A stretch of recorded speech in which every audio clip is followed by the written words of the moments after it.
Hi, my name is Jess and welcome to my channel What was that? Hi, my name is Jess and welcome to my channel Reads with a Ravenclaw. This is the first video I will have filmed in my university room. You've got a nice little shot of my notice board behind there. Enjoy that, nice little Diagon Alley sign happening. Today I thought I would bring a slightly chatty, listy video to you. I've got my cup of coffee and I would be lying if I said that I hadn't made this cup of coffee like specifically for the aesthetic of holding up a cup of coffee in this video, which is slightly sad, let's admit it. But I've got my coffee, I've got my list, and today I'm going to be talking to you about books that have influenced me. So I'm at university studying English Lit and Spanish, and I am being encouraged to think about literature in some very different and interesting ways. And a lot of these ways are really encouraging me to get into new and interesting and engaging mindsets. And it got me thinking about books that have influenced or changed the way that I thought throughout my life. There was a very similar tag to this that went around like a few years ago called the Most Influential Books tag, but this isn't really the same thing.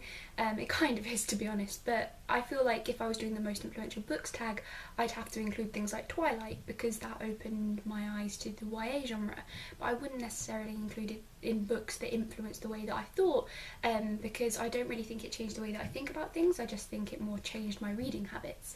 So this is more a list of books that actively changed my mindset and the way that I see the world.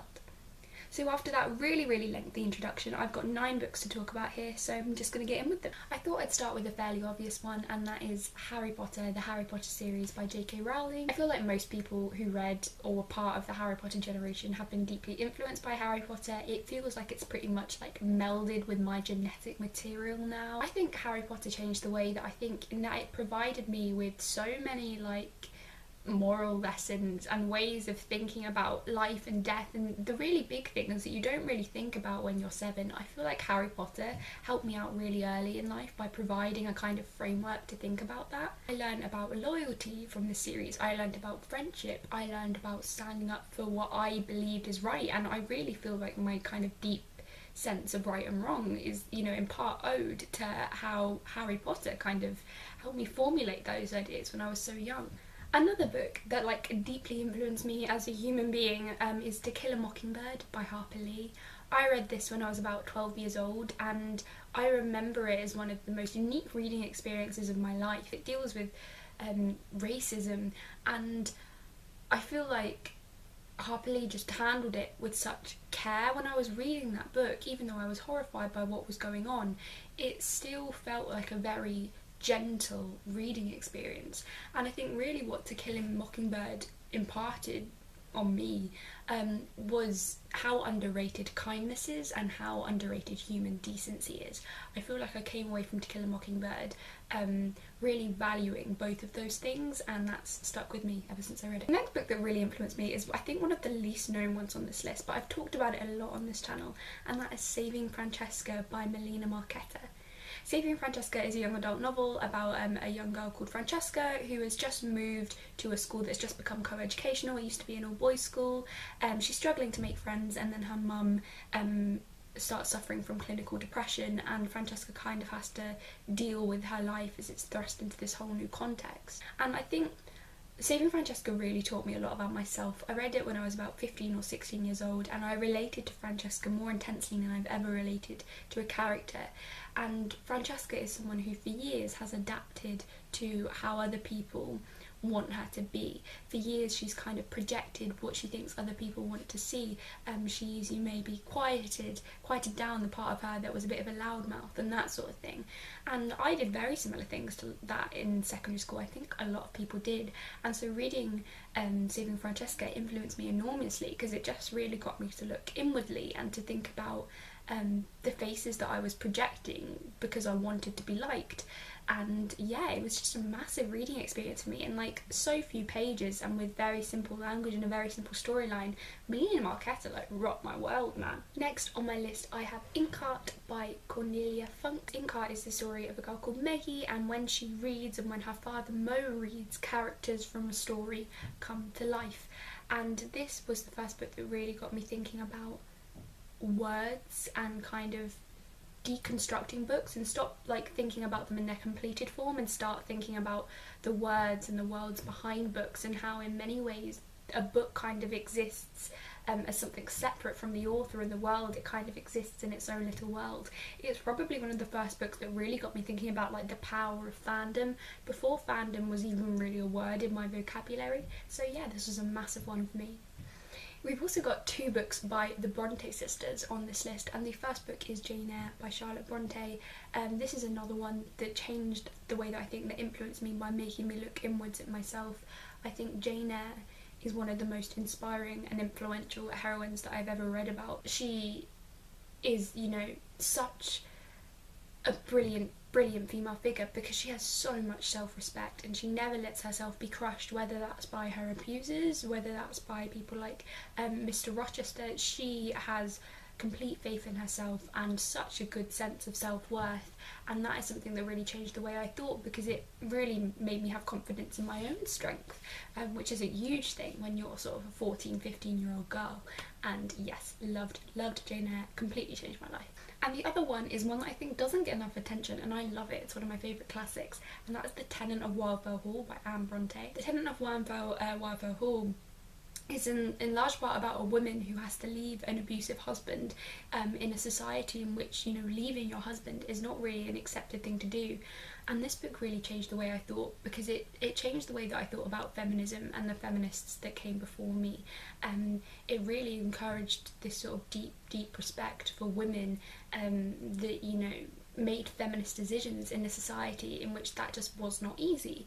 And it made me appreciate how lucky I am in the 21st century, in you know, the country that I live in, to, you know, if I was in an abusive relationship, to be able to get out of it. And yeah, it just sort of changed the way that I think about the arc of women's rights, I guess. And I love this and would recommend it to anyone. Anne Bronte needs some more love, guys. The next book is actually a play, and it's one that I read at university, and that is Antigone by Sophocles. Antigone is an ancient Greek play, and it is about a woman called Antigone who disobeys the law of her uncle Creon by burying her brother Polynices, who is a traitor to the state. Yeah, it's a massive text of resistance, but really what changed the way I think with Antigone was its kind of ethical debate. So when we were learning about it at university, we looked a lot at the idea of a natural law, this ingrained sense of right and wrong, and how natural law differs from, you know, legal law and that kind of thing.